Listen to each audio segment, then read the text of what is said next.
soy Iranchu y trabajo de científica de datos en Plain Concepts, en el equipo de inteligencia artificial, y os voy a hablar en términos bastante generales de todo lo que nos puede ofrecer la inteligencia artificial, ¿vale? O sea, aquel que ya sepa mucho sobre inteligencia artificial ya va a saber todo lo que voy a contar. Opa. Vale, entonces voy a empezar un poco por aclarar qué es la inteligencia artificial y qué significan estos dos términos de Machine Learning o Deep Learning. Y luego vamos a ver los tipos de aprendizaje que podemos tener, ¿vale? Que serían el supervisado, el no supervisado y el aprendizaje por refuerzo, con algunos ejemplos. Entonces, primero dejarme que me introduzca para que me conozcáis. Yo me licencié en física porque de siempre había sido una apasionada de la astrofísica. Así que tras licenciarme aquí en la UPV me fui a Tenerife a hacer un doctorado en el Instituto de Astrofísica de Canarias. Y bueno, tras varios años dedicados a la investigación, decidí volver a casa, que era una cosa que la ciencia no me permitía, y di el salto al sector privado. Entonces, desde entonces, pues he hecho tanto gestión de proyectos de I+D+I como análisis de datos, ciencia de datos, y ahora en lo que estoy es en desarrollo de proyectos de inteligencia artificial en Plain Concepts. Entonces, esto va un poco al hilo de lo que antes hablábamos, ¿no? Que da igual lo que estudies, tú tienes que estudiar lo que realmente quieras, pero es verdad que a lo largo de la vida puedes ir cambiando un poco de temática y tener otras inquietudes aparte de lo que inicialmente pensabas que era tu futuro, ¿no? Entonces, ¿qué es la inteligencia artificial y qué es el Deep Learning y el Machine Learning, ¿no? Vale, la inteligencia artificial es un término muy antiguo, aunque ahora está de moda, y engloba cualquier técnica que permita a un ordenador comportarse como un humano. Es decir, yo puedo programar un robot para que se comporte de una determinada forma, siguiendo unas reglas, y esto sería inteligencia artificial. Es decir, el robot no está aprendiendo a comportarse de una determinada forma, simplemente está acatando unas órdenes que yo le estoy dando, ¿vale? Unos pasos que tiene que cumplir. Entonces, dentro de la inteligencia artificial tenemos una rama que sería el aprendizaje automático o Machine Learning. Entonces, el Machine Learning sí que engloba todas las técnicas que permiten a un ordenador aprender sin haber sido programado para ello. Entonces, por ejemplo, un algoritmo básicamente consiste de unos pasos para ejecutar una tarea, ¿verdad? Entonces, el Machine Learning tiene como objetivo generar un modelo que pueda resolver esta tarea. Entonces, este modelo después se entrena con un montón de datos y permite que el modelo aprenda y que pueda hacer predicciones. Por último, tenemos el aprendizaje profundo, que no es más que lo que tenemos en el aprendizaje automático, pero utiliza redes neuronales para aprender. Entonces, lo que nos da es más capacidad de aprendizaje. O sea, cada neurona va a contener una información muy concreta que vamos a ir entrenando y combinando todas estas neuronas podremos obtener la información que queremos o la predicción que queremos. Entonces, vamos a ver qué tipo de aprendizajes tenemos dentro del Machine Learning o el Deep Learning. Por un lado, tenemos el aprendizaje supervisado. Es decir, si yo, por ejemplo, quiero reconocer una bicicleta en una imagen y quiero hacer un modelo que me reconozca bicicletas en cualquier imagen que le dé, no solo le tengo que dar muchas imágenes de bicicletas, sino que le tengo que decir que es una bicicleta. Es decir, yo le estoy enseñando a aprender, yo le estoy supervisando el aprendizaje, ¿vale? Entonces, con este tipo de entrenamientos podemos entrenar tanto algoritmos de clasificación como de regresión, que veremos después.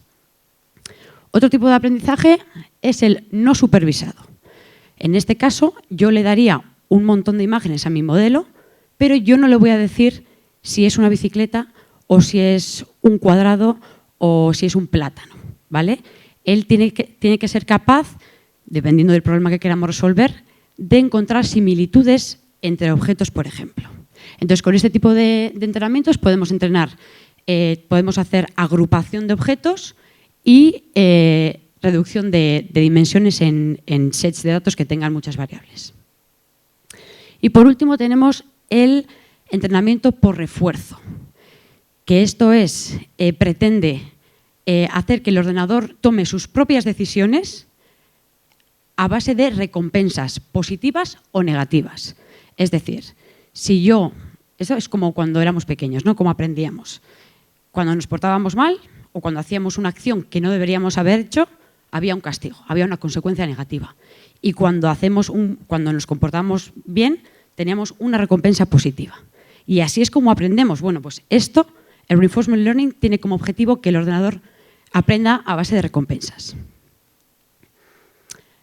Entonces, como habíamos dicho, el Deep Learning lo que hace es aprender.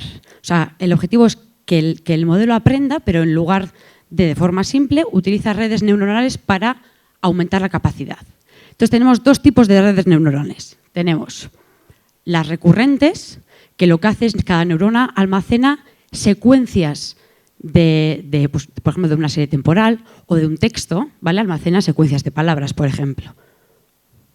Entonces, esto se utiliza tanto para series temporales como para procesamiento del lenguaje natural, normalmente, ¿eh? Luego se pueden hacer un montón de cosas más. Y, por otro lado, tenemos las redes convolucionales, que lo que hacen es almacenar mapas bidimensionales, como son trocitos de imágenes, por ejemplo, ¿vale? Para reconocimiento de objetos, para clasificación de imágenes y demás. Entonces, las redes neuronales tienen como objetivo, las redes neuronales artificiales, tienen como objetivo simular las redes neuronales de un ser vivo. Entonces, son un conjunto de neuronas que interactúan entre sí y intercambian información. Entonces, cuando se entrenan estas redes neuronales, van mejorando el aprendizaje dentro de cada neurona. Lo que tienen de información la van haciendo cada vez más precisa, ¿vale? Entonces, por ejemplo, aquí, que no sea... Eso es. Aquí tenemos un ejemplo muy típico, que es, hay una base de datos muy grande que tiene números escritos a mano, que diréis, bueno, eso es muy fácil. No es tan fácil. Entonces, aquí tenemos una red convolucional que lo que hace es aprender qué número está escrito dentro de cada imagen. Esto puede parecer sencillo, pero los números pueden ser escritos, o sea, cada persona escribe los números de una forma muy distinta. Entonces necesitamos un set de datos muy grande para que el modelo sea capaz de distinguir un 1 de un 7, por ejemplo, que no es una tarea fácil, ¿vale? Entonces, este algoritmo yo le meto un 1, va distribuyendo la información entre las neuronas y una vez entrenado ya será capaz de predecirme cuando le doy un 1 escrito que es un 1 o un 5 o un 8. Vale. Luego veremos otro ejemplo. Vale. Entonces, ahora ya vamos a ver algunos ejemplos. Vamos a empezar por el aprendizaje no supervisado. Es aquel que toma sus propias decisiones en base a los datos que yo le doy, sin yo etiquetar esos datos, sin yo decirle qué hay en esos datos, ¿vale? Un algoritmo muy típico es el de clustering, que es el de agrupación de elementos. Entonces, el más típico que se utiliza hoy en día es el K-means, se me ha olvidado una S, el K-means, que es un modelo que es abierto, que cualquiera puede utilizar. Y lo que hace es, dado un grupo de elementos, pueden ser objetos, pueden ser palabras, lo que sea, yo le tengo que decir en cuántos grupos quiero dividir este grupo de elementos. Entonces yo, por ejemplo, aquí le digo, vale, pues divídeme este grupo en 3. Entonces él me coge 3 posiciones aleatorias, pues en función del color o en función de la forma, el ángulo, curvatura del elemento, lo que sea. Y me va colocando los elementos al centro que haya considerado más cercano a estos elementos. Y va iterando, hasta que al final me agrupa los elementos en función, por ejemplo, aquí, de su forma o su color. ¿Vale? Por ejemplo, un ejemplo muy chulo. Vamos a clasificar películas en función de su sinopsis, en función del resumen. Entonces aquí le metemos 100 películas, no le metemos el título, le damos la sinopsis, ¿vale? El resumen. Y tenemos, por ejemplo, la lista de Schindler, Forrest Gump, El pianista, Gladiator, Doctor Zhivago, Titanic, en fin, un montón de películas de muchos tipos, de muchos géneros. Y le doy la sinopsis, obviamente tengo que hacer un tratamiento de datos, tengo que caracterizar las palabras y demás, y él me va a agrupar, va a elegir qué grupos de palabras son los característicos de cada grupo. Yo le voy a decir que me lo divida en 5 grupos y él va a empezar a entrenar el modelo y me va a decir qué grupos ha creado y qué películas están dentro de esos grupos. Este es un caso complejo porque va buscando palabras dentro de la hipnosis y puede haber películas que puedan pertenecer a 2 grupos, por ejemplo. Entonces, por ejemplo, aquí tenemos un grupo, que dice, bueno, pues las palabras que caracterizan este grupo son armada, dice, volver, hijo, irse y peleas. Y pues me mete la lista de Schindler, Casablanca, Titanic, Forrest Gump, bueno, regulín, pero bueno, no está mal. Y luego, ahí va, aquí tenemos otro grupo que caracterizan las palabras familia, guerra, padre, casado, hermano y hombre, y me pone, bueno, pues el padrino, que bueno, no está nada mal porque es familia. Por ejemplo, el pianista, que tiene que ver con la guerra, el discurso del rey, bueno, no está mal tampoco. Es verdad que distintas películas podrían estar, o la misma película podría estar en distintos grupos también. Y aquí es cómo me agrupa los 5 grupos, ¿vale? Esto es como la visión general de cómo me ha agrupado las películas. Entonces aquí no se ve muy bien. Pero bueno, lo que hace es estos 5 grupos, coge 3 palabras más características. Bueno, he elegido 3, pero en realidad son más. Y me va agrupando películas según las palabras que va viendo dentro de la hipnosis, ¿vale? Es que no se lee nada, así que no vamos a poder mirar bien. Pero bueno, lo hace bastante bien, ¿eh? Para ser un problema tan complejo. Vale. Luego, el aprendizaje supervisado. Aquí ya hay una diferencia bastante importante y es que yo, si quiero que me detecte una manzana, no le tengo que dar simplemente imágenes de una manzana, sino le tengo que decir, esta imagen contiene una manzana. Y de hecho te lo voy a recuadrar y te voy a decir, esto es una manzana. Ahora, si yo entreno un modelo para que me detecte manzanas y le doy un plátano, no va a ser capaz de clasificarme este objeto. Por el contrario, el clustering que habíamos visto antes, el no supervisado, yo le meto un grupo de manzanas y de plátanos y me lo dividirá en 2 grupos, pero no sabrá qué hay en esas imágenes, qué son esos grupos. Simplemente me los va a clasificar. Entonces, en los algoritmos de clasificación, tú etiquetas las imágenes para que ellos puedan predecir qué objetos se encuentran en una imagen. Por otro lado, si queremos entrenar un modelo de regresión, yo, por ejemplo, le doy un set de datos que tengo un montón de variables y le tengo que decir cuál de esas variables es mi variable objetivo. Es decir, qué variable quiero predecir a futuro. Entonces, él comenzará a ver las relaciones que hay entre las variables o cómo tiene que combinar las distintas variables y correlacionar las variables para obtener mi variable objetivo, ¿vale? Y así será capaz de predecir la variable objetivo. Entonces, vamos a ver un ejemplo de detección de objetos. El YOLO V3, la versión 3 de YOLO, es un modelo que ya está entrenado para detectar más de 50 objetos. Tienes personas, tipos de vehículos, un montón, bicicletas, camiones, coches, artículos deportivos, pelotas, diferentes tipos de pelotas, aparatos electrónicos, todo tipo de comida, tienes animales, tienes de todo. Ahora, si yo, por ejemplo, hay un objeto que no está dentro que no me detecta este modelo, puedo crear un set de datos. Por ejemplo, yo quiero detectar un reloj y no está en el YOLO, no es capaz de detectarme un reloj. Creo un set de datos con un montón de relojes, le digo en cada imagen cuál es el reloj, reentreno el modelo y el modelo ya será capaz de predecirme si encuentra un reloj en una imagen. ¿Vale? Parece sencillo, pero luego no lo es, ¿eh? Pero para que veáis un poco cómo se utiliza. Entonces os voy a enseñar un vídeo de lo que es capaz de hacer YOLO, que pues es. Entonces aquí vamos viendo cómo detecta un perro, una persona, esquís también detecta el tren, aquí, detecta hasta una mochila de un pasajero del tren, aquí perros, aquí una silla que se ve reflejada en la chimenea también, en fin, detecta muchos tipos de objetos. Motos, coches, maletas encima de coches, camiones, todo tipo de animales también. Ya veis que las personas, aunque no las vea completas, aunque no vea la figura completa de una persona, es capaz de detectar una persona. Y eso es complejo.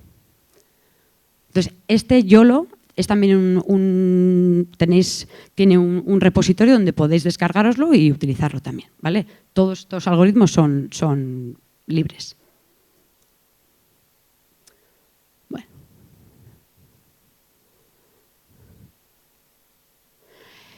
Entonces, por último, vamos a ver un ejemplo de aprendizaje por refuerzo.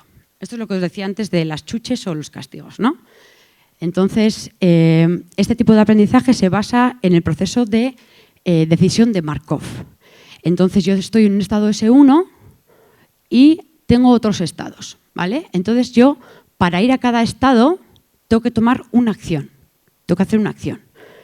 Y para las distintas acciones tendré distintas recompensas, ¿vale? Entonces, el algoritmo se entrena para que, dado un estado, el agente se llama, el que se va a mover, el agente tomará las decisiones o la secuencia de decisiones que hagan tener una recompensa mayor.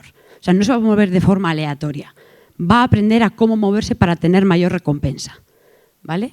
Entonces, un ejemplo muy chulo y muy típico es el DeepMinds de Google, que es un modelo que juega al Arcadi, a este juego de romper ladrillos con una pelota. Ahora lo vais a ver. Entonces, le enseña, cada vez que rompe un ladrillo, le da un refuerzo positivo, le premia al modelo y cuando se cae por aquí por el vacío la pelota, le dará le penalizará, ¿vale? Entonces, bueno, todavía con 10 minutos de entrenamiento vamos viendo que se cae todo el rato la pelota, todavía el modelo no ha aprendido nada, está en ello poco a poco, ¿vale? Después de 2 horas de entrenamiento, ya vemos que el modelo, el algoritmo ya empieza a ser un poco más experto en jugar este juego, ¿eh? Ya vemos que casi no se cae, empieza a romper ladrillos, todavía se caerá alguna vez, ¿eh? 2 horas no es mucho tiempo tampoco para este tipo de algoritmos. Tenemos que pensar que el ordenador está tomando sus propias decisiones. O sea, no le estamos diciendo que haga eso, sino está tomando sus propias decisiones. Y tras 4 horas de entrenamiento, se pasa el juego, o sea, se pasa la pantalla. El ordenador está jugando a esto solo y se pasa la pantalla, rompe todos los ladrillos.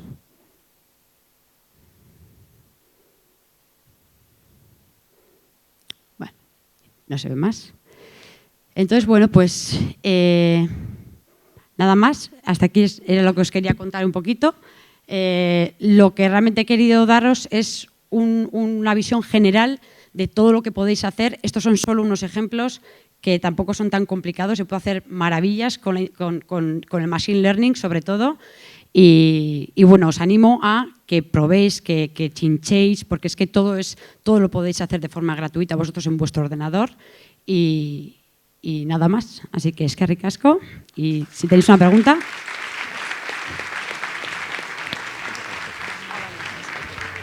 ¿Alguna pregunta mientras Ángel saca la foto? ¿Alguna pregunta? ¿Alguna duda? Muy bien, tenemos el micro aquí.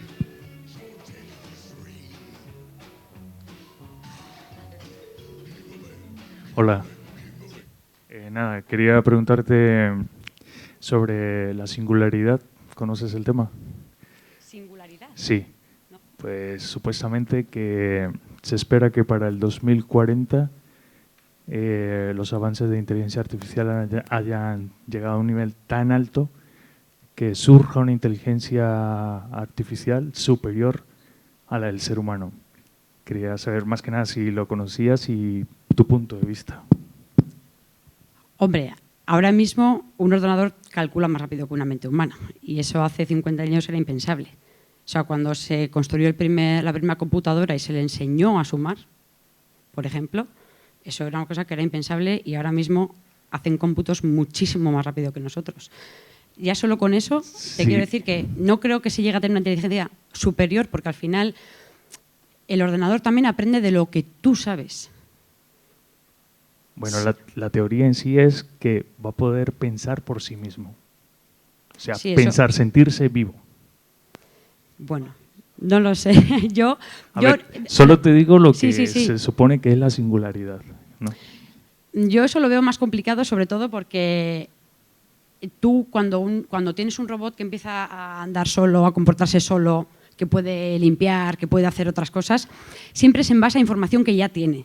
O sea, siempre se entrena en base a un conocimiento que existe. Entonces, obviamente, llegará el momento en que puedan pensar por sí solos. De hecho, mira, el Reinforcement Learning se pasa la pantalla y yo no le estoy diciendo cómo tiene que jugar.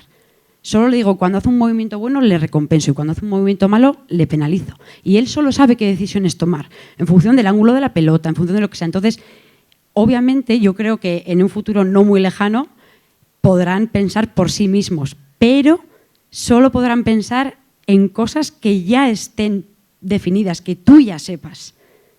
O que la información esté en Internet o cualquier cosa. Claro, un ordenador es capaz, por ejemplo, cualquier asistente de voz, Siri, Sherpa o cualquier asistente que haya, o Google, Alexa, lo que sea, son capaces de ir a la web y coger tanta información como necesiten para resolver tus dudas.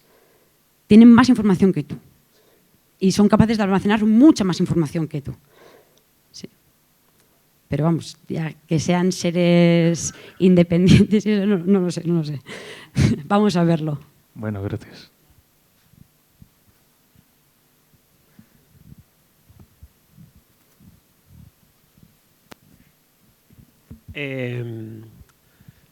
Bueno, tenía una pregunta, pero ha cambiado. Vale. Ahora no es una pregunta y luego te formulo la pregunta. Creo que la terminología que se usa en el Machine Learning no es adecuada porque genera ese estilo de preguntas. Y yo tengo mi opinión. No se puede decir que se le da una recompensa cuando se le puntúa un positivo o se le quita, o sea, se le da un más o un menos. Sí. Entonces a eso no se le puede llamar, creo, recompensa. No genera estimulación, placer, cerebral. No sé. Entonces Sí, creo es que la otro tipo de terminología... estimulación. O sea, es una estimulación matemática, sumas y Eso restas, es, pero bueno, eso no es sé. una estimulación que le haces a un ordenador, no a un humano. O sea, yo parto de un ordenador no puede pensar por sí mismo. Piensa lo que tú has programado que piense. Eso es. Entonces no puede pensar, es imposible. Entonces toda la terminología que se utiliza me parece Es totalmente confusa. inadecuada. Sí, puede En ser. general, ¿puede pensar mejor que tú? No, puede pensar lo que tú hayas pensado. Eso es. Eso es a lo que me refería, ¿no? Yo pienso así, pero creo que la sociedad no piensa así y creo que es porque está mal formulada toda la Bueno, terminología. o sea, al final es temas de nomenclatura, ¿no? De cómo llamas a las cosas. Cierto, pero O sea, no me parece adecuada. Me pone a mí en duda, si lo tengo muy, muy claro, Sí. no sé. Bueno, lo que pasa que yo creo que cuando hablamos de recompensas siempre pensamos en nosotros, ¿no? En lo que es una recompensa para nosotros. Pero ¿por qué es diferente, por ejemplo, la recompensa que... O sea, lo que a ti te recompensa no es lo mismo que recompensa a un animal, a una planta o a un ordenador, por ejemplo. Siempre sigue siendo una recompensa, lo que pasa que es de otro tipo. No es lo que tú consideras una recompensa, pero sigue siendo una recompensa. Vale. Aunque la terminología no te guste, Sí. quiero decir, Pero el término es el mismo, ¿no? ¿Entiendes mi problema terminológico? Sí, digamos? perfectamente lo entiendo, Sí. perfectamente. Sí. Y nos hace pensar en unas cosas que no es, Sí. creo. Sí, no puede sé. ser, sí. Bueno, la pregunta era cómo recompensabas o cómo dabas puntos positivos o negativos a un ordenador. Eso tú defines unas Pero reglas. bueno, Eso porque sí, le das puntos. La pregunta inicial era esa, luego Eso ha es. cambiado, pero bueno. Vale. Eso es.